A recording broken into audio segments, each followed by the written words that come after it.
vou tentar projetar aqui também. Acho que vou fazer como o Tiago, vou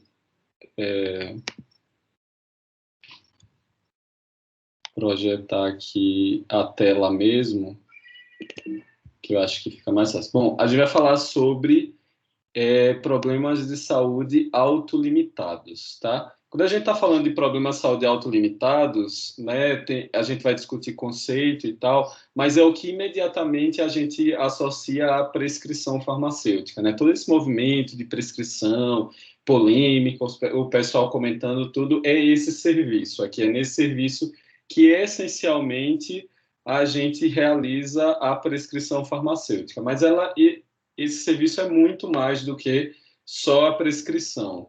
Mas só para a gente contextualizar do que exatamente a gente está falando. E talvez seja, como a dispensação também, um dos serviços mais, vamos dizer assim, tradicionais do farmacêutico, né? Muito ligado ao contexto da farmácia comunitária, né? Da drogaria, mas que com o tempo, assim como a dispensação, também vem se reformulando e vem se qualificando também, né? Especialmente com o surgimento, né, da saúde baseada em evidências, né? E a necessidade da gente fazer esse serviço, e assim como todas as nossas condutas, com a ótica da evidência científica, né? Esse serviço ele está muito relacionado com a questão do hábito da automedicação, né? Aqui nessa pesquisa do ICTQ, por exemplo, de 2018, mostra que tipo de doenças as pessoas mais se automedicam, né?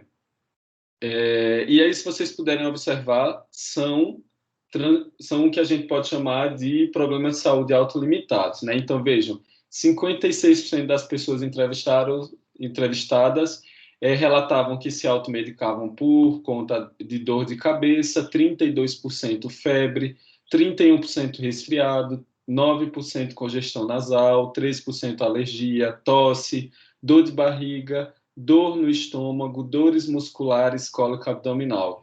Percebem que tudo isso aqui, né, tá no nosso projeto. Assim, são algumas das diretrizes que a gente está produzindo aqui também.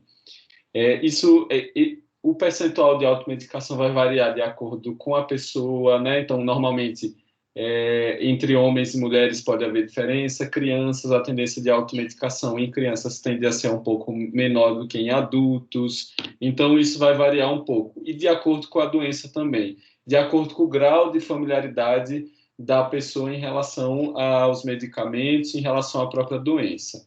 Quais são os medicamentos, por sua vez, que estão mais relacionados à automedicação? Né? Primeiro, os analgésicos, a mesma pesquisa mostra, né? Anti-inflamatórios, relaxante muscular, antitérmicos, descongestionantes nasais, expectorantes antiácidos. Percebam que, assim como aqui nós temos problemas de saúde autolimitados, quando a gente vai observar os medicamentos, a gente observa medicamentos isentos de prescrição.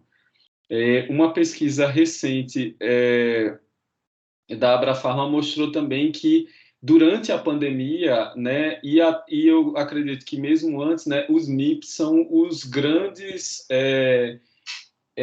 grupos de medicamentos que movimentam as farmácias mesmo, né? Então, e que continuou a estabilizar as vendas, né, e a economia durante esse processo de retração mesmo, né? Então, a importância que a gente pode entender dos MIPs, né? E tem um espaço que já é grande, né? Aqui, ó, MIP é o que está em amarelinho, aqui é o percentual de gastos na primeira coluna e o volume de vendas entre os países dos BRICS, né? Então, vocês podem ver que o Brasil se destaca no volume de gastos de MIPs, né? E também no volume de vendas, né?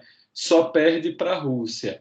Aí a gente não sabe se é porque se vende mais MIPs ou se é porque tem mais medicamentos classificados como MIPs nesses locais, né? Então isso pode variar e influenciar bastante. Provavelmente aqui na Índia a participação é menor porque talvez menos medicamentos sejam classificados como MIPs, né? E estejam classificados em outras categorias, como similares ou medicamentos de referências, por exemplo.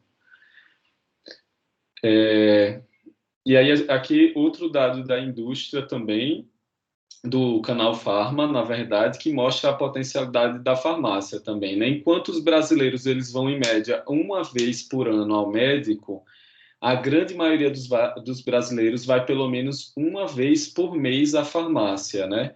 86% mantém esse hábito, né, de ir na farmácia pelo menos uma vez por mês. E aqui a gente vê um percentual entre homens e mulheres, aqui, ó, e no total, 44% vai pelo menos uma vez por mês à farmácia, 27% vão 2 vezes por mês à farmácia, 22% 3 a 4 vezes, e 7% chega aí 5 vezes ou mais na farmácia, provavelmente é o próprio farmacêutico aqui, né? Porque a pessoa já está morando na farmácia aí. Mas, seja, existe um hábito do farmacêutico e na farmácia. Então, a gente observa que a farmácia tem um grande potencial de ser promotor de saúde mesmo, pela frequência que as pessoas vão a esse estabelecimento, muito mais, ou seja, a população ela tem muito mais acesso ao farmacêutico, à equipe da farmácia, do que a qualquer outro tipo de profissional de saúde. E aí é que está essa questão da automedicação e da prescrição farmacêutica, né? Na verdade, quando a gente classifica, a maioria dos estudos, inclusive de automedicação, muitas vezes não levam em consideração que essa automedicação é mediada, né? É difícil falar sobre automedicação mesmo, né? E levantar. Muito do que a gente entende que é automedicação também, na verdade, é só um acesso a medicamentos sem prescrição, que pode ser indicado por um outro profissional de saúde também. Não é todo mundo que chega na farmácia de fato e diz assim, eu quero um medicamento, eu quero um determinado MIP, né? Ou eu quero um paracetamol, ou eu quero um probiótico, ou eu quero, né, um antitérmico. Ele não vai chegar necessariamente pedindo um medicamento. Muitas vezes ele chega questionando os profissionais que estão lá na farmácia, né, pedindo a indicação. E é claro que quando essa indicação ela é feita pelo farmacêutico, não necessariamente a gente classifica isso como prescrição. Mas, de certa forma, essa automedicação ela está sendo mediada por um outro profissional. Então, esse conceito de automedicação ele também é um pouco problemático. Aqui no Brasil, a gente acabou não assumindo como outros países, por exemplo, como em Portugal, ou na Espanha, ou nos Estados Unidos, por exemplo, eles evitam usar o termo prescrição farmacêutica. De fato, aqui a gente resolveu assumir, né? Então, por exemplo, em Portugal eles falam indicação, nos Estados Unidos eles falam consulta de medicamentos não prescritos, na Espanha eles falam indicação farmacêutica, eles não... Mas aqui no Brasil a gente resolveu assumir, de fato, e chamar de prescrição farmacêutica, tá? E essa prescrição, ela está mais relacionada ao que nós chamamos de problemas de saúde autolimitados. Não há também uma definição clara do que são esses problemas de saúde autolimitados. Se a gente for no CID, por exemplo, na Classificação Internacional de Doenças, não vai estar lá. Não tem um grupo de CID de problemas de saúde autolimitado. Isso é um conceito, e é um conceito muito alimentado pela área da farmácia mesmo, internacionalmente. Se você pesquisar artigos sobre problemas de saúde autolimitados, você vai ver artigos e trabalhos produzidos por farmacêuticos, né? Isso não é um conceito internacional dos diversos profissionais de saúde, né? E aí é que, por não ser um conceito digamos, categorizado, né, ou está no CID, por exemplo, há variações do que se entende como problemas de saúde autolimitados. Mas eu vou trazer aqui alguns exemplos do que normalmente se classifica como problema de saúde autolimitado, tá? No Brasil, a resolução 585, né, que regula as atividades clínicas do farmacêutico, define problema de saúde autolimitado como uma enfermidade aguda de baixa gravidade, de breve período de latência, que desencadeia uma reação orgânica, a qual tende a cursar sem danos para o paciente e que pode ser tratada de forma eficaz e segura com medicamentos e outros produtos com finalidade terapêutica. Percebam que o conceito do CFF relata muito a questão da não gravidade e do uso de MIPs, né?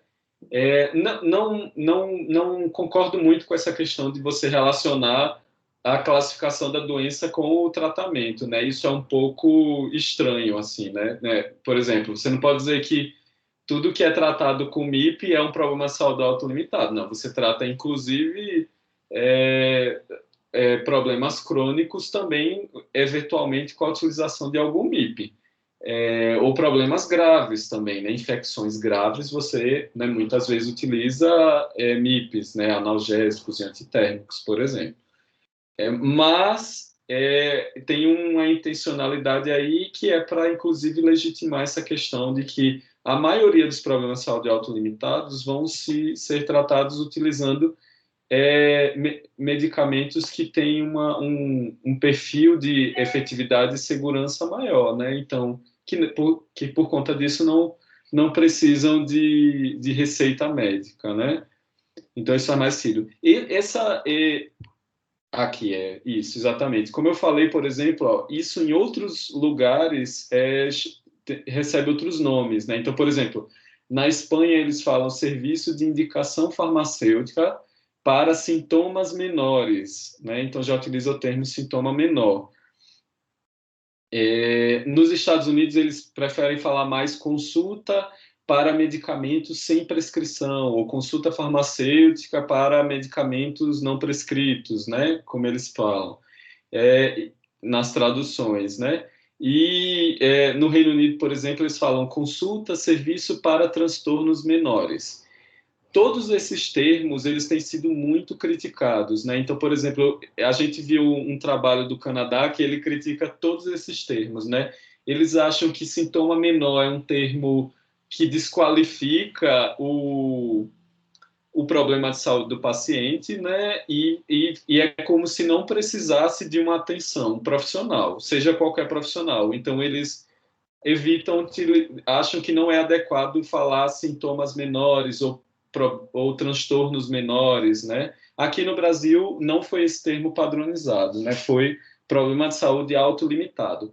O pessoal do Canadá critica também esse termo. Eles acham que quando você diz que o problema de saúde é autolimitado, parece que ele vai se resolver sozinho e que também pode dar a impressão de que não precisa de um suporte de um outro profissional de saúde, o que, na avaliação deles, desqualifica também o papel do farmacêutico na resolução desses problemas.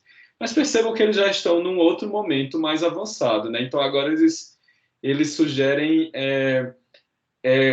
designar como problemas ambulatoriais, né? Ou problemas ambulatoriais não crônicos. Eles estão tentando descobrir uma outra forma.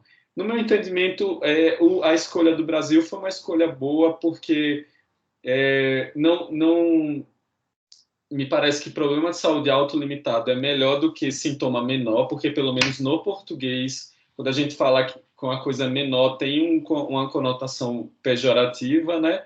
Mas quando fala de autolimitado, está dizendo ali que ele tem uma certa limitação de gravidade, não é um problema que tende a se agravar, mas a gente tem que ter o entendimento que precisa ter o suporte de outros profissionais, né? Então, e eu acho que também é uma sinalização para fora, né? Especialmente para os médicos, para outros profissionais, mostrando que aqui, ó, o farmacêutico está cuidando de um problema que não tem tanta gravidade. Então, na verdade, a gente está mais ajudando vocês, né? A gente está ajudando para que não vá tantos pacientes com problemas que não são tão graves assim, que podem ser apoiados por outros profissionais, né? Então, alguns exemplos, né? distúrbios dolorosos, por exemplo, né? Como cefaleia, cólica menstrual, dor dental, né? Ou problemas de dentição, né? Nascimento dos dentes, né? Claro que aqui a gente não está falando de tratamento, mas de um suporte inicial para encaminhamento, por exemplo, para um dentista, quando for o caso, ou no caso da dentição, muitas vezes não é necessário, né? Dor no pescoço, lombar e musculares, né? Muito, né? Assim como a cefaleia, muito recorrente na farmácia. Dificilmente as pessoas vão com dores musculares para o médico de imediato. Dor de ouvido ou otites, né? São alguns dos problemas de saúde autolimitados, frequentemente demandados para a farmácia. Distúrbios do trato digestivo, e aí a gente tem aftas e outras estomatites, azia, né? Dispepsia e má digestão, constipação intestinal, diarreias agudas, halitose, náuseas e vômitos, hemorroidas. Também muitos problemas frequentemente demandados na farmácia. Problemas dermatológicos também, como acne vulgar, e aí a gente não está falando da acne mais severa, né, mas a acne mais comum, caspa e dermatite seborreica, calos e verrugas, ferimentos superficiais, insolação e queimaduras leves, picadas de insetos, urticária. Distúrbios respiratórios, como dor de garganta, né, as faringites e laringites, resfriado e síndrome gripal, rinite e rinocinusite, tosse aguda, né, principalmente não a tosse crônica. Distúrbios infecciosos ou imunológicos, né, como a conjuntivite, escabiose, piolho, herpes labial, prevenção de parasitoses intestinais, tinha do pé e outras dermatofitoses, vaginites, também frequentemente demandados na farmácia. E outras condições também, né, como essas, né, como febre, cessação do tabagismo, que tem crescido muito no manejo nas farmácias, né, já é muito frequente internacionalmente, e aqui no Brasil a gente tem observado um aumento também importante. Contracepção de emergência, que não é MIP, né, os contraceptivos de emergência, mas é um problema, na grande maioria das vezes, manejado essencialmente na farmácia. E a gente vai tratar sobre ele num tema específico aqui também. Insônia e dificuldades para dormir, a gente está falando aí de insônias leves, né, obviamente, ressaca alcoólica, suplementação nutricional. Então, esses, por exemplo, são alguns dos exemplos de problemas de saúde autolimitados, que é importante para a gente nivelar o que a gente está entendendo como, né, como nessa categoria.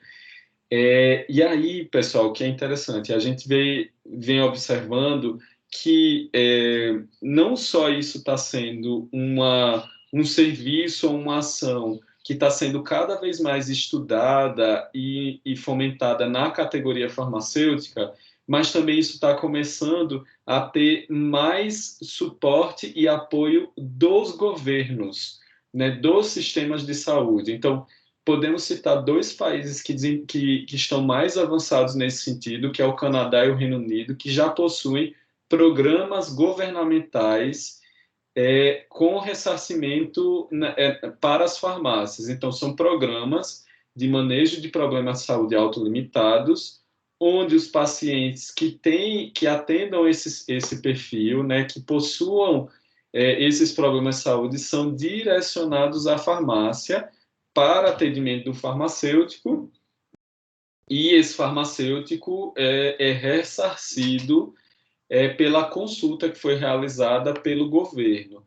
Por que está acontecendo isso? Porque eles entenderam que isso muito, além de tem dois impactos importantes no serviço, né? Ou vamos dizer três, né? O primeiro impacto é que isso diminui a pressão nos médicos e nas equipes de saúde.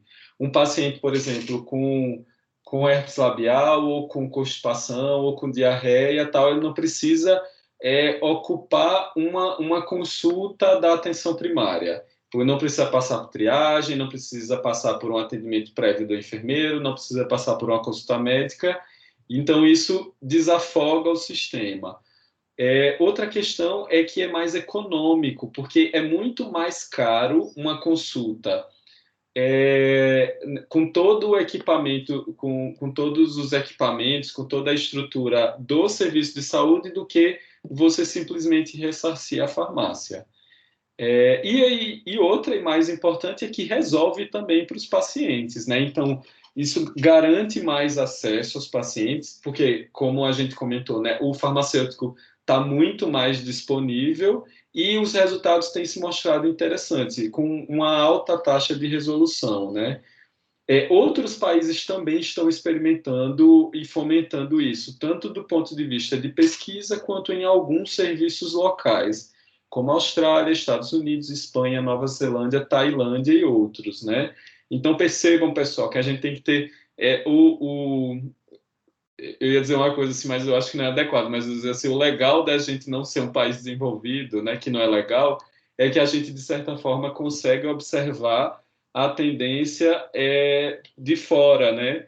E a gente consegue verificar o que é que tende a ser tendência internamente, né? Então, eu entendo que isso é um caminho, porque a gente tem realmente uma sobrecarga nos sistemas de saúde. A gente tem sobrecarga no NHS, né? Imagina no restante do mundo, né? Então, e essa sobrecarga para combater essa sobrecarga, a gente precisa de outras alternativas. Então, eu vejo claramente que isso um dia será uma tendência também aqui. E aí é que a gente tem que ter um olhar apurado para o futuro, né? Quando essa tendência chegar, nós estamos começando a estudar sobre isso, tá? A gente está mais à frente. Então, é a gente que está estudando sobre isso, a gente está produzindo conteúdo, a gente está produzindo diretrizes. Então, percebam que, na verdade, a gente está investindo num futuro que talvez esteja próximo, né? E daí é que está a importância do nosso trabalho nesse sentido.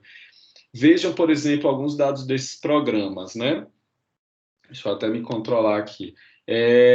A proporção de pacientes que relataram resolução completa dos sintomas variou de 68%, né, quase 70%, a 94%. Então, um percentual alto de resolução nesses atendimentos que foram feitos pelos farmacêuticos. E aí, ao contrário do que muita gente pode imaginar também, não necessariamente o farmacêutico está roubando o atendimento médico, né? Muito pelo contrário, se observou que com esse trabalho também o farmacêutico a farmácia aumentou em 12% a identificação de sinais de alerta e o encaminhamento para o médico ou para o sistema de saúde. Então, não só o farmacêutico, ele não necessariamente está só resolvendo os problemas de saúde leves, assim, ele também está podendo identificar sinais de alerta e encaminhando esse paciente para um atendimento mais especializado. Então, isso tem um ganho também adicional para o sistema, né? Vejam as potencialidades que isso tem no país. Hoje, 30% das internações realizadas no país são decorrentes de condições sensíveis à atenção primária, ou seja, condições que poderiam ter sido resolvidas no âmbito ambulatorial. Aí a gente observa uma sobrecarga da APS, não resolutibilidade do sistema, para 30% chegar, né, na atenção hospitalar, e aí também a gente observa a potencialidade de que a farmácia comunitária também pode contribuir para a redução desse problema, né? Alguns estudos, por exemplo, mostraram que depois de instalado esses programas de manejo, né, na farmácia comunitária, houve redução que variou de 21 a 61% na demandas de consultas médicas para manejo de problemas como pediculose, diarreia, constipação, congestão nasal, tosse, dor de cabeça, herpes labial, candidíase, entre outras. Então, ou seja, problemas que podem ser frequentemente manejados na farmácia e que demonstram um impacto no serviço de saúde, ou seja, uma redução, né, da demanda do sistema de saúde de uma maneira geral.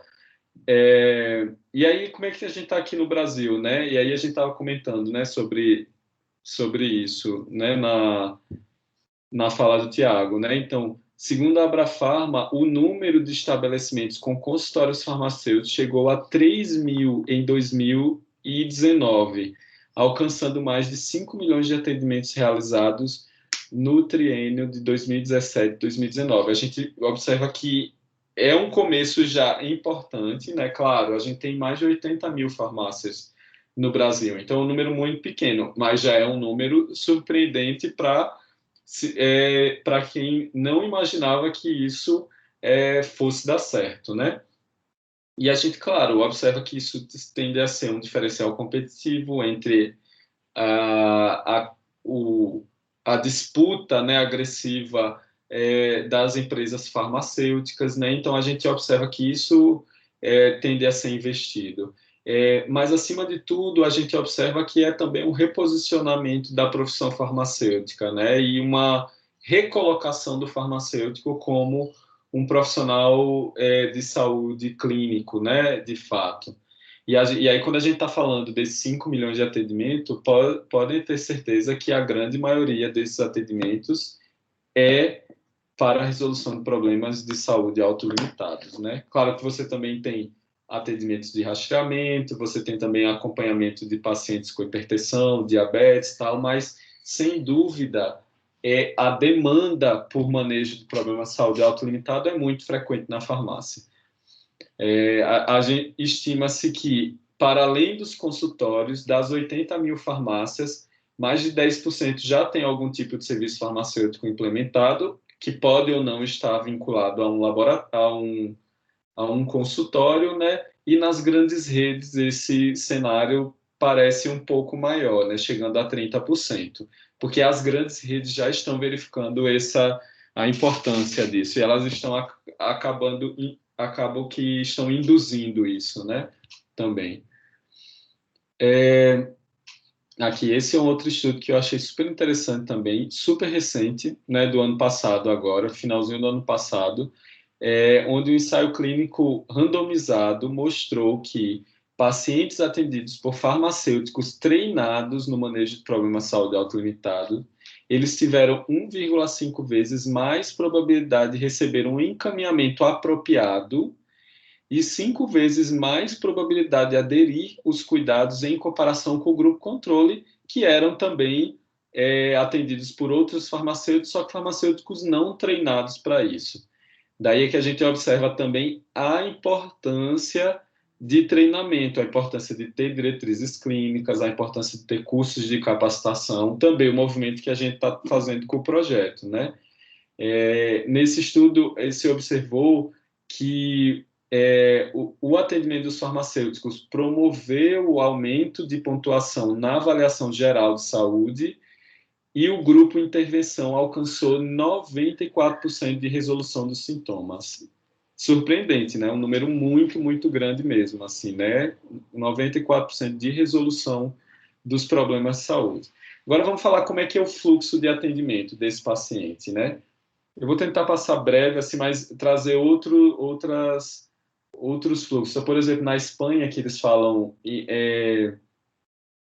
fluxo de indicação farmacêutica, né? Eles têm alguns critérios, identificam o usuário, levanta as necessidades desse paciente, eles fazem uma avaliação e daí só depois é que você vai ou encaminhar para um médico da atenção primária, ou você vai fazer intervenções, que podem ser tratamento farmacológico, não farmacológico, indicação de medidas dietéticas, estilo de vida, tal, ou encaminhamento, muitas vezes, ou encaminhar para um outro serviço. Nos Estados Unidos é bem parecido também, né?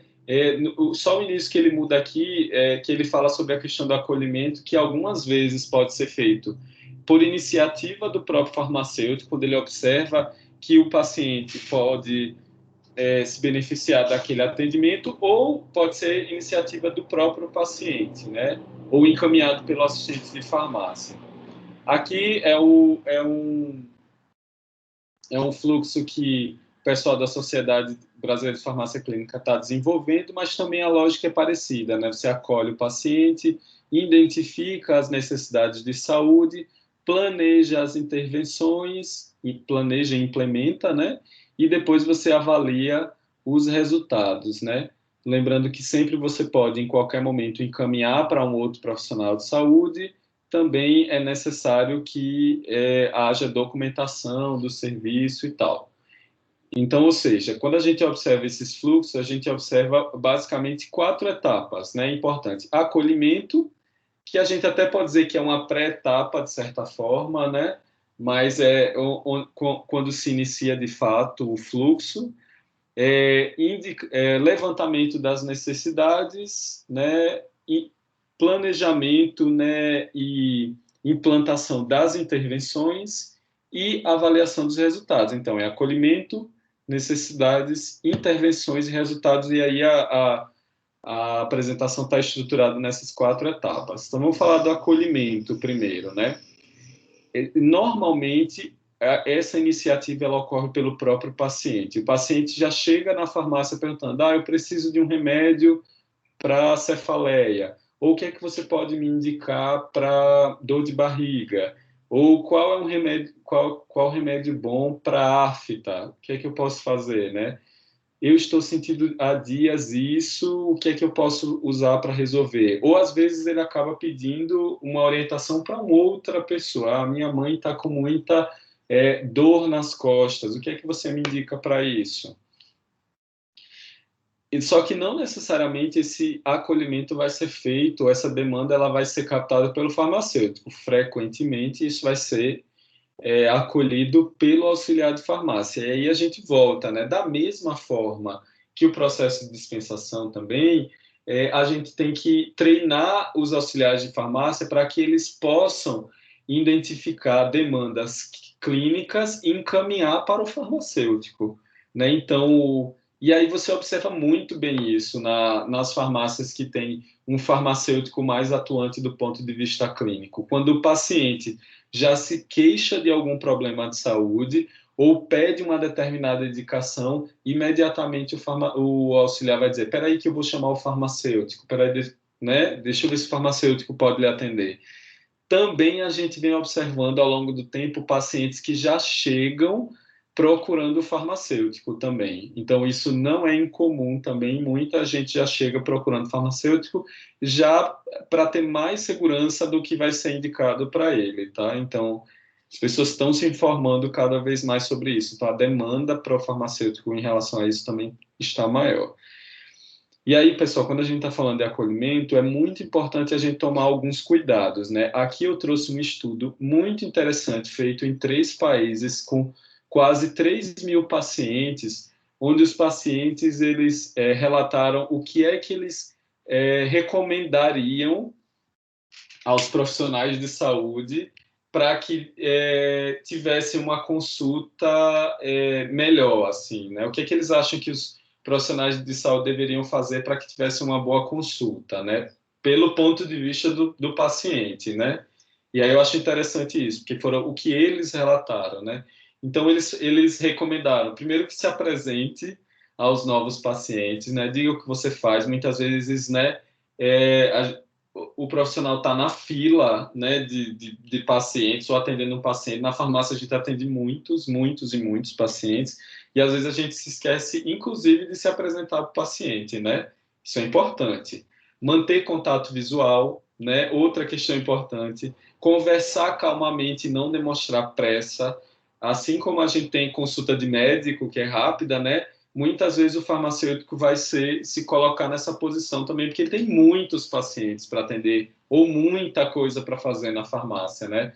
Então, minimamente, você tem que tentar conversar com calma e não demonstrar pressa, demonstrar respeito, né, para o paciente, né? Evitar preconceito com o paciente ou com o caso e reconhecer a diversidade cultural. Isso, tenho certeza que ninguém aqui jamais vai fazer, né? Mas a gente não tem que estar julgando o paciente, julgando suas escolhas, julgando como ele deixou as coisas chegarem a esse ponto, né? Nada disso, nem questões culturais, absolutamente nada disso. Não cabe a nós. A gente tem que entender para tentar ajudar, mas de forma alguma emitir nenhum juízo de valor. Isso está completamente censurado na nossa conduta profissional.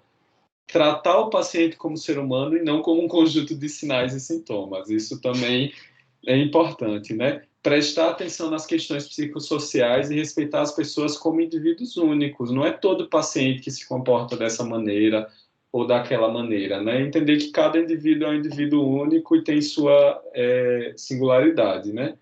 Levar a sério informações e preocupações do paciente também, né? Prestar atenção em tudo que ele tem para dizer, né? Mesmo que muitas vezes as preocupações ou que ele relata não pareçam importante, escutar com atenção e evitar interromper o paciente, né? Isso é tem que se policiar em relação a isso. Demonstrar compaixão e empatia, ser sempre honesto com o paciente sem ser grosseiro, evitar jargões técnicos e, sempre que possível, confirmar o entendimento do paciente para checar se ele realmente entendeu as instruções, oferecer fontes de informação adicionais, reconhecer que alguns grupos podem se valer de práticas para promover a saúde e a cura que diferem da sua própria visão. E a gente tem que respeitar nesse sentido, tá? Outras questões para um bom acolhimento também são questões relacionadas ao farmacêutico. A gente tem que sempre, normalmente, um manejo de problema de saúde autolimitado é uma consulta separada, né? E é o ideal, né? Às vezes pode acontecer no balcão mesmo, às vezes você tem uma salinha disponível. Quando você vai fazer essa consulta, é importante que você esteja preparado para isso. Então, verifique se o ambiente e os equipamentos, né? Avaliar sumariamente se os equipamentos, as ferramentas necessárias, a possibilidade de atendimento em um ambiente mais reservado, né? Num consultório, ou testagem prévia da sala virtual, por exemplo, se você estiver fazendo uma telefarmácia. Então, teste os equipamentos antes, né? Se você tiver um prontuário eletrônico, computador, se você for aferir a pressão do paciente, medir a glicemia, se assegure de que tudo está pronto, a sala está pronta, por exemplo, né? Se for um paciente que já veio outra vez, verifique o histórico do paciente, né? Especialmente se for uma consulta agendada ou se for um paciente frequente, né? Pode ser estratégico você revisar antes. E também fazer uma autoavaliação. Verifique seu estado emocional atual, se você tem condição de atender aquele paciente, se você precisa fazer necessidades fisiológicas, se você tem potenciais conflitos éticos ou profissionais com aquele paciente que te impeçam de fazer um bom atendimento. Então, é importante que o farmacêutico se prepare antes, tá? Isso para o acolhimento. Então, vejam, no acolhimento a gente viu que é preciso preparar a equipe, né? É preciso atender na perspectiva do paciente e também é preciso se preparar enquanto profissional antes. Na etapa 2 seria a coleta de dados, né, e identificação das necessidades, né, aquela etapa de necessidades. Recomenda-se que o farmacêutico explique o motivo para a realização dessa etapa, e da anamnese. Por que ele vai fazer essas perguntas, né? Então, é importante que ele comece explicando, né? Para que eu possa avaliar melhor seu caso, eu preciso fazer algumas perguntas, tudo bem? E aí você começa a conversar com o paciente.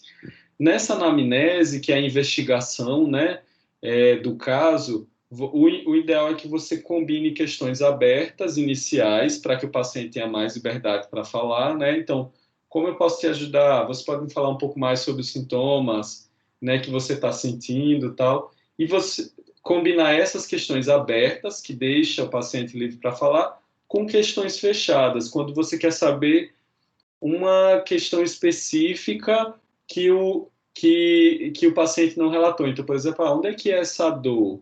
Né? Em que momento, onde é que é especificamente, em que local da cabeça é a dor que você está sentindo, né? Então, perguntas um pouco mais fechadas que deu ao paciente poucas opções de resposta, mas para que você tenha um dado mais específico. Uma questão que nós usamos no projeto é a estratégia Indico, e que a gente está sugerindo, né, que é um acrônimo onde a gente avalia, a gente utiliza para fazer essa entrevista, essa investigação do caso. Aí eu vou passar aqui um videozinho do Cassiano, inclusive, que ele fala sobre o Indico, que eu acho que pode ser melhor. Vamos ver se todo mundo consegue escutar. Acho que sim, né? Então, para começar, identifique quem é o seu paciente. Identifique a pessoa que está sofrendo o sintoma. É homem ou mulher? Qual a idade? Trata-se de uma criança, um adolescente, um adulto ou um idoso? Aspectos menos objetivos também podem ser relevantes, como o estado de saúde aparente. Observe, por exemplo, o paciente está aparentando um bom estado geral? Ele aparenta ter boa nutrição, boa higiene pessoal? Ele se articula com facilidade ou tem dificuldade ao andar ou falar? Depois, explore a natureza dos sinais e sintomas. Compreenda o motivo da consulta que trouxe o paciente à farmácia. Para isso, faça perguntas sobre esta queixa, utilizando os elementos da história da doença atual, também chamada de HDA. Isso inclui investigar a localização, características e gravidades dos sintomas, o ambiente, os fatores que modificam os sintomas e os sintomas associados. Pergunte também desde quando os sintomas estão presentes. A duração dos sintomas também faz parte da HDA e tem especial importância no aconselhamento para o uso de medicamentos isentos de receita médica. Isso porque diferentes transtornos podem ter diferentes períodos de evolução, desde horas, como no caso da cefaleia, por exemplo, dias ou semanas, como no caso da constipação intestinal, por exemplo, ou mesmo vários meses, como na acne ou na dermatite seborreica. Estude as características clínicas que são específicas dos principais sintomas menores, a fim de avaliar sobre a necessidade de encaminhamento com base nessa duração dos sintomas. Depois disso, vem a quarta letra do Indico, que é o I. Perguntar se o paciente já iniciou algum tratamento. Isso é importante porque, em muitos casos, os pacientes procuram a farmácia após já terem tentado algum tipo de tratamento. Isso vai ajudá-lo a entender melhor a gravidade do quadro e se é adequado recomendar um tratamento diferente ou a consulta médica. Depois disso, verifique a presença de comorbidades e medicamentos em uso. É a próxima letra do acrônimo. Pergunte se o paciente tem alguma doença crônica ou está fazendo uso de algum medicamento. Isso pode mudar totalmente sua avaliação e, inclusive, suas recomendações. Por exemplo, queixas respiratórias, que em pessoas com insuficiência cardíaca podem significar um agravo. Ou recomendação de descongestionante nasal sistêmico em pacientes com hipertensão arterial, que pode elevar a pressão arterial. Ou, no outro exemplo, recomendar o uso de um anti-inflamatório não esteroidal para uma pessoa que usa warfarina, o que aumenta o risco de sangramento. E tem também casos em que a própria queixa principal pode estar sendo causada por um medicamento, como no exemplo clássico da tosse causada por inibidores da ECA. Por tudo isso, é importante conhecer bem a história clínica pregressa desses pacientes.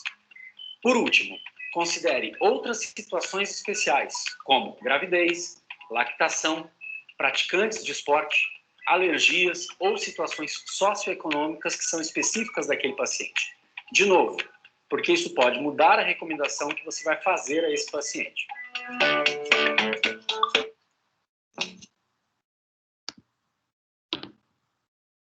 É isso, pessoal. Uma questão importante também que quando você está atendendo para uma determinada condição específica, né, essas perguntas elas vão ser adaptadas. Isso, né, claro, a própria estratégia do Indico, ou as perguntas que vocês vão fazer, não, elas vão surgindo a partir da experiência profissional, né? Não necessariamente a pessoa vai estar decorando todas as perguntas, né?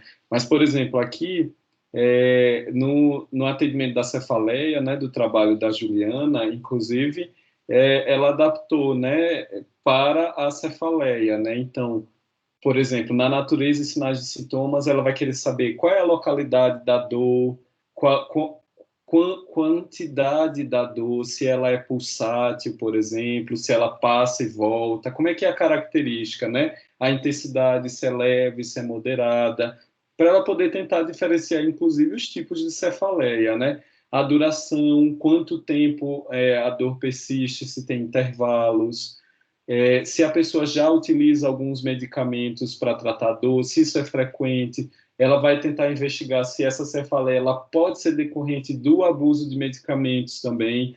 Então, claro, a depender de cada problema de saúde, você vai estar adaptando quais perguntas você vai fazer. Mas a estratégia do Indico te ajuda a lembrar dos tipos de pergunta que você tem que fazer, né? E aí pode te ajudar a ter uma entrevista mais exitosa, uma anamnese, né? Melhor.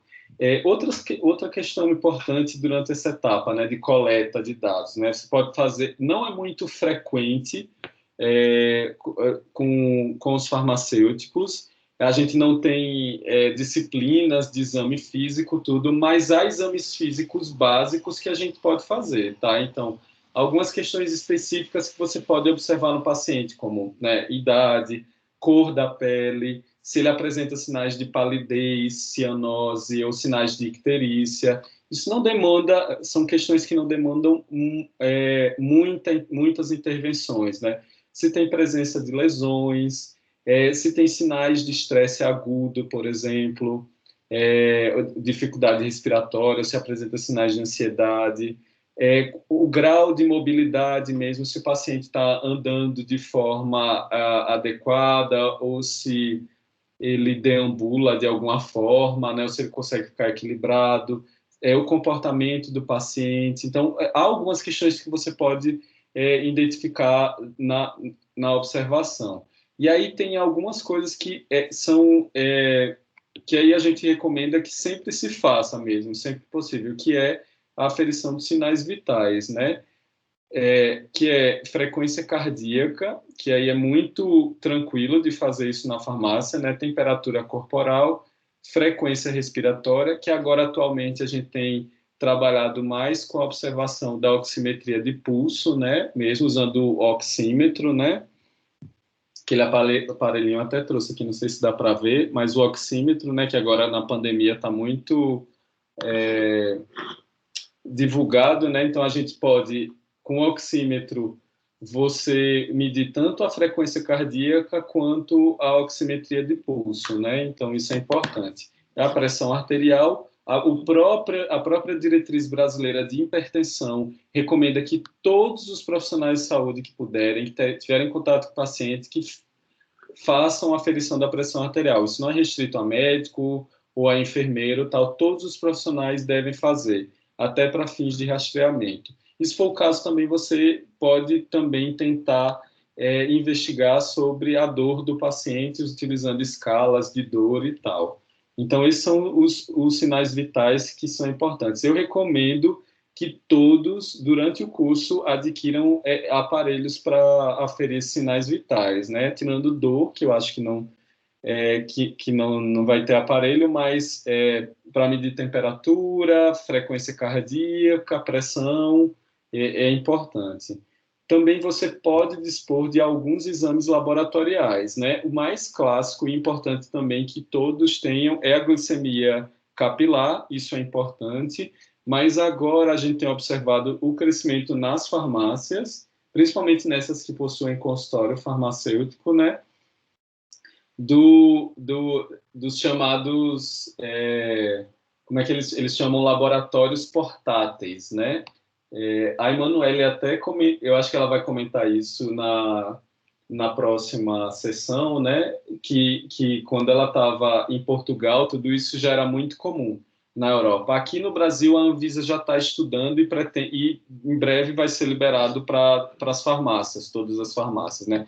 Mas atualmente muitas já dispõem, né? Que são os exames imediatos ali, onde o paciente vai também fazer por uma punção capilar, você pode fazer diversos testes, né? Como o teste de gravidez, por exemplo. Você agora tem os testes de Covid, também pode fazer teste rápido. Tem vários, perfil lipídico, tem uma série de testes que você pode fazer utilizando esses laboratórios portáteis, por exemplo, né? Que aí o teste sai de forma muito rápida e com laudo, inclusive, né? Então, sai breve, assim, provavelmente durante a consulta do paciente ainda.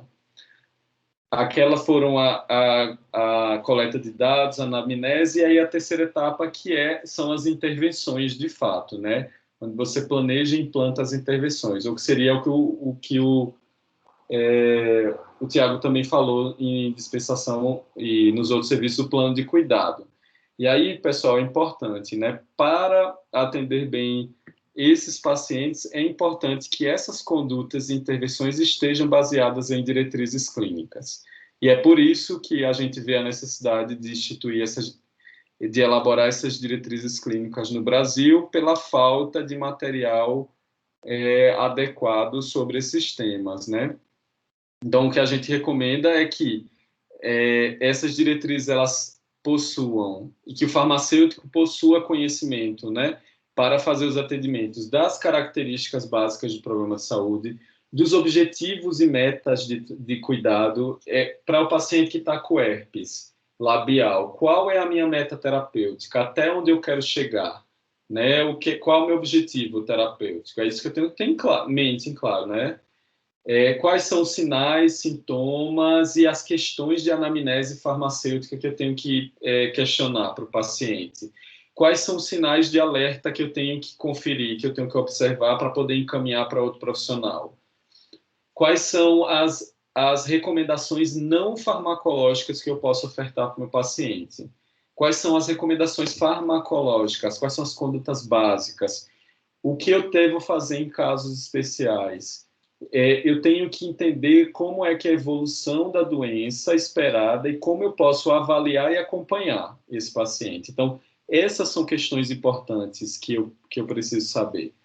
Para essa etapa de intervenções de plano de cuidado, para esse serviço, pessoal, é bem importante. Normalmente, o farmacêutico vai fazer 3 tipos de intervenções básicas, que podem ser ou uma exclui a outra, ou podem ser concomitantes. Eu posso fazer mais de uma dessas intervenções, ou todas, inclusive. Normalmente eu vou intervir com promoção da saúde e intervenções não farmacológicas.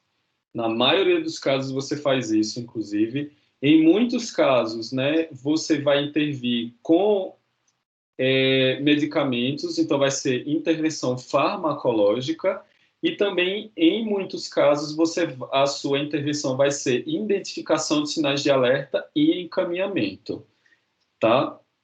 Para essas intervenções é que elas visam atingir uma determinada meta e objetivo terapêutico. E aí, pessoal, era até um espaço que eu queria debater, mas eu vou passar.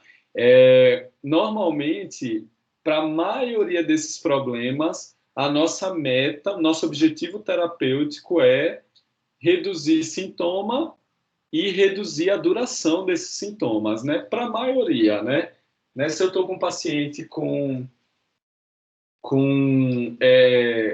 azia, né, com dispepsia, o que eu quero é reduzir os sintomas dele e reduzir o tempo que ele sinta aquilo, né? Então, para a maioria vai ser isso. Mas você também, muitas vezes, pode avaliar outras metas e objetivos terapêuticos. Então, por exemplo, aqui alguns que os meninos trabalharam nas diretrizes, né? Então, por exemplo, cefaleia, reduzir o risco de desenvolvimento da cefaleia por excesso de medicamentos. Então, é um objetivo que você está trabalhando com prevenção, né?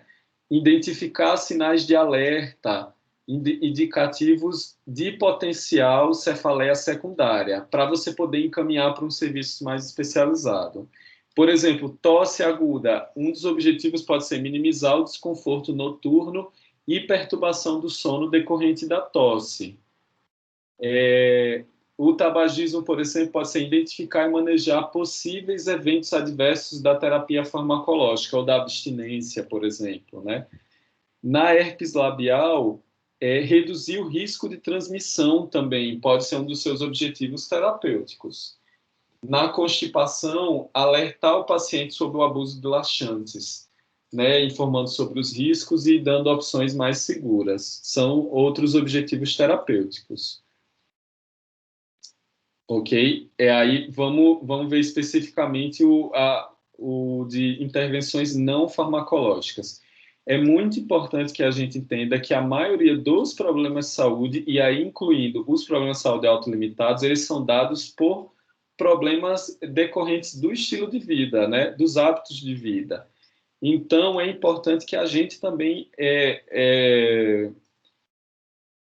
oriente o paciente para ações de promoção da saúde.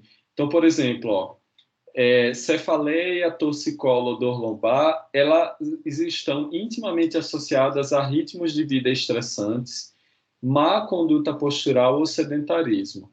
Quando a gente observa problemas intestinais como diarreia, constipação, dispepsia, a gente observa que muitas vezes está associado a hábitos alimentares danosos e abusos de bebidas alcoólicas ou baixo grau de autoconhecimento corporal. Muitas vezes o paciente precisa ser orientado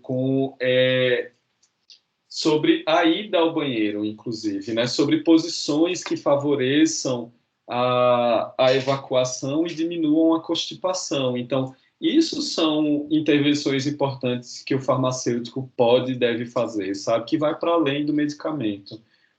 Condições respiratórias, por exemplo, como resfriados, rinossinusites, dermatomicoses, muitas vezes estão associados ao desconhecimento de práticas de higiene social e hábitos de vida que deprimem o seu sistema imunológico. Então, se você puder investigar essas questões e orientar o paciente em relação a isso, é importante também. Hoje a gente, né, para poder diminuir a propagação do vírus, quanto a gente não evoluiu em termos de práticas de prevenção, né? Como higienizar as mãos, usar álcool gel, máscara, né? Então vejam isso, são medidas não farmacológicas. O farmacêutico também, muitas vezes, ele possui um arsenal de produtos não farmacológicos na farmácia, né? De produtos para a saúde ou de correlatos, né? Como a gente chamava.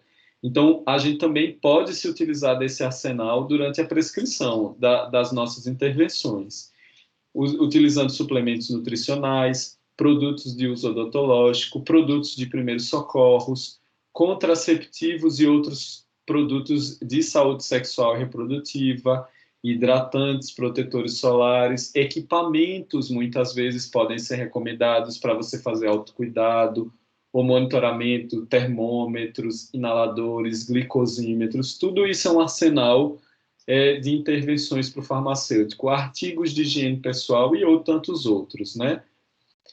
E aí também, obviamente, a gente pode se fazer uso das intervenções farmacológicas. Importante, eu esqueci de colocar aqui, mas o que a gente pode prescrever? Né? Pelo Conselho Regional, pelo Conselho Federal de Farmácia, o que está disponível para a prescrição do farmacêutico são os medicamentos isentos de prescrição, né? Os fitoterápicos, os medicamentos homeopáticos. Esses é o que estão disponíveis para todos os profissionais farmacêuticos, né? Em algumas situações, é possível você também prescrever outros medicamentos, né? Então, por exemplo, especialmente quando isso está sendo regulado pelo sistema de saúde. Então, por exemplo, em São Paulo, agora, os farmacêuticos estão autorizados a prescrever os antivirais de prevenção, né? As PrEPs, né? A prevenção pré-exposição, né? E, se eu não me engano, a PEP, a pós-exposição também, né? Então, isso já foi uma coisa que está sendo regulada pelo sistema de saúde também. Outra que pouca gente sabe também, no sistema de saúde, também é possível que o farmacêutico indique a contracepção de emergência, né? Há uma norma do SUS que fala que não há necessidade de exigência de prescrição médica para mulheres que queiram fazer uso da contracepção de emergência. Só que isso está restrito ao SUS, né? Essas medidas estão restritas às farmácias do SUS. Na prática, é diferente, né? Na prática, muitas vezes o farmacêutico também indica medicamentos que não são MIPs, né? E aí tem algumas questões, normalmente o farmacêutico não encara isso como uma indicação ou uma automedicação apoiada. Para escolher o medicamento adequado, é importante que a gente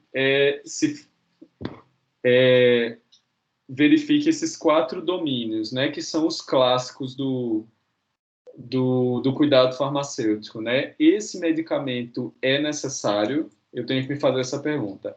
Esse medicamento é necessário? O tratamento com MIP é pertinente? Qual é a consequência de eu não tratar? Usando esse medicamento, eu posso prevenir outras complicações? Se o paciente já utilizou algum MIP, e aí eu preciso indicar um MIP diferente, por exemplo, né? Então, essas questões são importantes de serem feitas. É efetivo, né? Qual a melhor opção de MIP? Qual é o que tem mais evidência? Qual a efetividade desses medicamentos? O paciente já se demonstrou refratário a alguma alternativa? E aí eu vou ter que escolher outra, né? Que seja mais efetiva. Qual é a dose mais indicada, a posologia, a forma farmacêutica mais adequada? Isso são questões de efetividade que a gente tem que observar. Qual o medicamento mais seguro em relação à frequência? A gente sabe que os MIPs, eles têm um perfil de segurança maior, mas dentre os MIPs tem diferenças, né? Então, o que tem a maior frequência, a maior gravidade, vai ter o menor potencial de reação adversa? Eu devo observar se o paciente tem alguma comorbidade que pode estar interferindo com o uso. Então, se ele já usa outros medicamentos e eu posso ter alguma interação medicamentosa. E também eu tenho que avaliar questões de conveniência, né? Esse é a alternativa que tem a melhor comodidade posológica?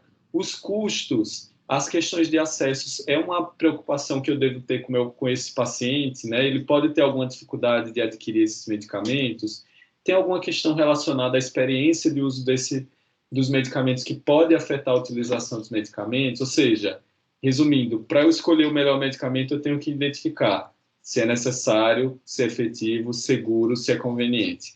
Tinha uma professora que falava que tem que ser um mantra para o farmacêutico, né?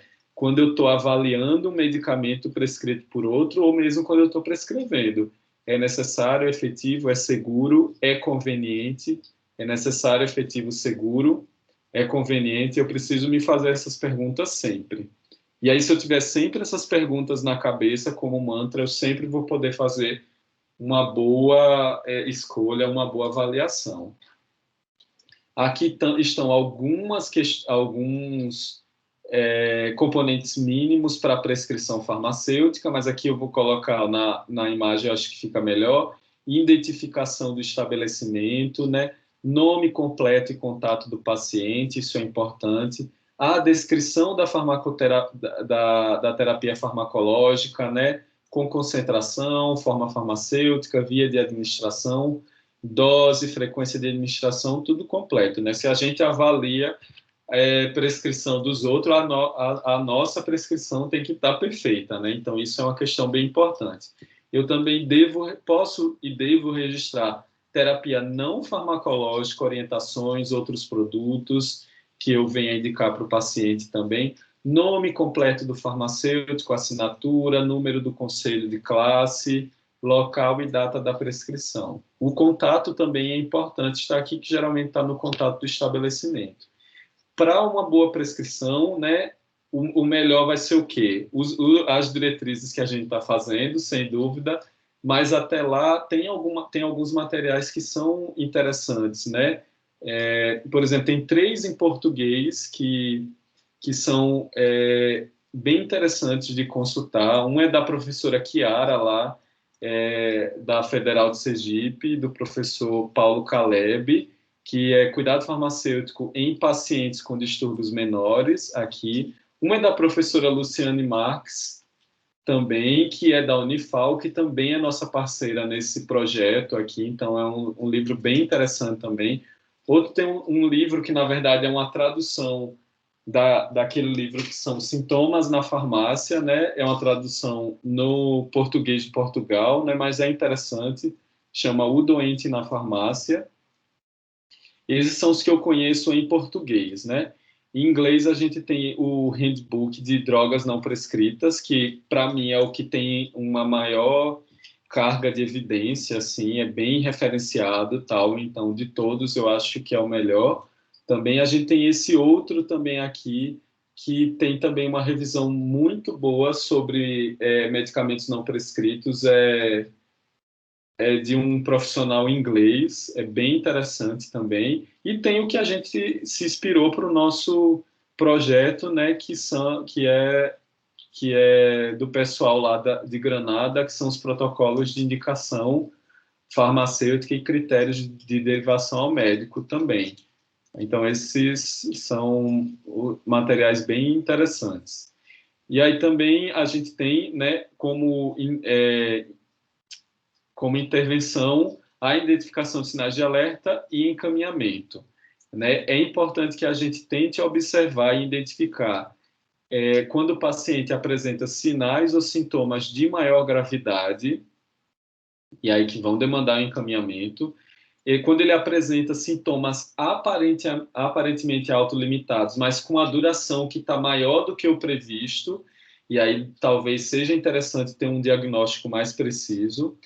Quando o quadro não está muito claro para o farmacêutico e apresenta dúvidas em relação à condição de saúde que está sendo apresentada, então é melhor que você encaminhe. E também quando tem condições especiais, né? Cujo problema de saúde, o manejo daquele problema de saúde é mais complicado. Então, algumas situações que envolvem grávidas, pessoas da primeira infância, imunodeprimidos, vejam, eu não estou dizendo que essas pessoas não devem ser atendidas pelo paciente, mas dependendo da condição que está sendo relatada e do paciente, o paciente apresenta essa condição especial, aí eu posso relatar. Por exemplo, não é porque a grávida está com dor de cabeça, eu não vou ofertar nada, porque ela é grávida. Não é isso. Há opções seguras para mulheres grávidas também, mas pode ser que em determinados, por exemplo, na herpes labial, talvez, ou algumas condições específicas, se a mulher estiver grávida, talvez não seja interessante eu manejar, seja interessante eu encaminhar. E aí eu tenho que diferenciar claramente quando eu estiver encaminhando, tá? Diferenciar um caso de maior gravidade que requer um atendimento imediato e muitas vezes o paciente eu vou precisar, inclusive, acionar transporte para encaminhar o paciente. Então, por exemplo, às vezes o paciente está numa consulta, mesmo de sintoma menor, por exemplo, de dor de cabeça, e você vai aferir a pressão arterial dele e ele está numa crise hipertensiva. Então, isso requer um encaminhamento imediato, isso pode acontecer. Mas tem situações de que há um caso de gravidade leve ou moderada, que você está encaminhando o paciente, mas que não necessita de tanta urgência. Você tem que reforçar isso para o paciente e encaminhar ele para um outro profissional. E aí uma questão importante também, não quer dizer que quando você encaminha, você não pode intervir. Muitas vezes você pode ofertar algumas intervenções medicamentosas ou não medicamentosas para o paciente e encaminhá-lo, né? Não é uma coisa, não necessariamente exclui a outra. Aqui também a gente tem modelo, né, de como fazer esse encaminhamento, né? É importante que você deixe claro para o profissional que vai estar recebendo esse encaminhamento quais os motivos do seu encaminhamento, quais dados você conseguiu coletar, por que é que você está encaminhando, e também deixar sempre disponível o seu contato para que ele possa tirar dúvidas também. E aí a última etapa, como o Tiago falou também, né, aqui também a avaliação dos resultados, né? Essa etapa é importante para você poder avaliar se as suas intervenções foram suficientes, se elas foram efetivas, foram seguras, né? Ou se é necessário você adotar medidas adicionais, né? Como na etapa de intervenções, na etapa de avaliação, você também avalia se perguntando se esses medicamentos continuam sendo necessários, ou se ele necessita de um outro medicamento, se é efetivo, se está sendo efetivo o tratamento, se teve resultado, se foi seguro, né? Se o manejo que foi realizado está sendo seguro, se o paciente apresentou algum evento adverso, se foi conveniente, se o paciente conseguiu aderir ou não ao tratamento. também a lógica de avaliação é a mesma. Você viu um medicamento, se você avaliar necessidade, efetividade, segurança e conveniência, você está fazendo sempre uma boa avaliação. E aí, pessoal, essa avaliação dos resultados, essa monitorização, ela pode ser passiva ou ativa. Não vai ser com todos os pacientes que você vai fazer essa avaliação você próprio, mas você deve passar instruções para o paciente para que eles façam uma automonitorização, uma monitorização passiva, e em caso de não melhora ou de observar sinais de alerta, ele te procure.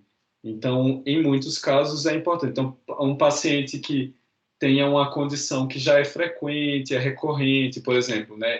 Por exemplo, ou a outra pessoa que tenha muitas aftas, o paciente já sabe como lidar, de certa forma. Então, ele pode monitorar o resultado de forma passiva, sozinho, né? Então, esse monitoramento vai ser passivo, porque não é você que vai estar ativamente trabalhando, a menos que haja um sinal de alerta. Agora, quando for, em outros casos, talvez seja importante você fazer uma monitorização ativa, onde você mesmo vai fazer essa monitorização. Você vai pedir para o paciente te dar retorno em tanto tempo, ou você vai se utilizar de dispositivos eletrônicos para fazer esse monitoramento, né? Ou você vai pedir para o paciente retornar. Então, essa monitorização ativa, você vai ter alguns resultados específicos, né? O melhor, mais esperado, é que tenha uma resolução completa do programa de saúde autolimitado. Então, ok, suas intervenções foram ótimas, deu tudo certo. Não precisa mudar nada, né? Só confirmou o trabalho. Em outros casos, tem uma melhora parcial. Não melhorou como se esperava, mas está tendo um progresso positivo. Ok, às vezes isso acontece em determinados pacientes. Em outros, tem ausência de melhora. O quadro, ele parece que manteve uma instabilidade, não teve uma melhora, né, como se esperava. Nesses dois casos, talvez você tenha que modificar um pouco o seu plano de cuidado. E muitas vezes você tem que, de repente, prescrever um outro medicamento, ou às vezes até fazer um encaminhamento mesmo, né? E a última opção é a piora dos sinais e sintomas e aparente progressão do problema de saúde. Aí, nesses casos, você realmente tem que encaminhar o paciente para uma consulta mais especializada, tá? É importante nesse momento de avaliação, né, em todas as etapas, você fazer a documentação. Normalmente, há vários métodos de documentar. Normalmente, você vai documentar utilizando sistemas do seu local de trabalho, é importante isso. Um método mais utilizado para documentação é o SOAP, onde você faz o registro de dados subjetivos, objetivos, o registro da sua avaliação e do plano. Aqui está um exemplo também de formulário, né? Você tem dados subjetivos, objetivos, avaliação e plano. Algumas vezes também eles estão usando o acrônimo DAP, né? Que é dados, avaliação e plano também. A documentação ela é essencial por vários motivos, né? Ela contribui para aumentar a segurança do paciente, ela atende critérios legais, né? Tanto do Conselho Federal quanto da Anvisa. Ela evita a duplicação do trabalho, porque outro profissional pode continuar atendendo o paciente, não só você. Facilita os próximos atendimentos também, porque tem todo o registro do histórico. Contribui para o cumprimento de padrões de prática profissional, de ética, né? Facilita a avaliação da qualidade e pode ser usada como fonte de informação para a remuneração também dos serviços que são prestados. É isso, pessoal. Tentei não ir muito longo, mas eu acho que foi, né? Eu acho que todo esse trabalho que a gente está fazendo é para que a gente consiga, de certa forma, acabar com essa barreira que a gente tem, né, da saúde baseada em evidências entrar na farmácia comunitária, né? Que a gente pretende com esse trabalho, com essas atividades, com o manejo de programa de saúde autolimitado, é que a farmácia, como qualquer outro estabelecimento de saúde, beba da saúde baseada em evidências e tenha uma prática de cuidado baseado na evidência científica. É isso. Ok. Tem gente aí ainda? Vou só parar a gravação aqui.